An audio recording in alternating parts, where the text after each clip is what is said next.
এটি আমাদের এলাকার জজের বাড়ি, যেটি ড্রোনের চোখে একবারে স্পষ্টভাবে দেখা যাচ্ছে।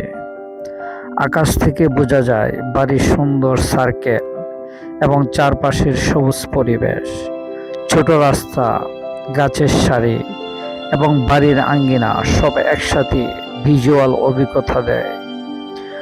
ড্রোনের এই শট থেকে দেখা যায় কিভাবে প্রাকৃতিক সৌন্দর্য এবং স্থাপত্য একত্রে মিলে গেছে। বাড়ির আশেপাশের পরিবেশ শান্ত, সবুজ এবং দৃষ্টিনন্দন, যা সাধারণ চোখে বোঝা যায় না। এই ভিডিওটি DJI Air 3S দিয়ে ধারণ করা হয়েছে, যা আকাশ থেকে একটি নকশার মতো দৃষ্টিনন্দন দৃশ্য উপস্থাপন করে।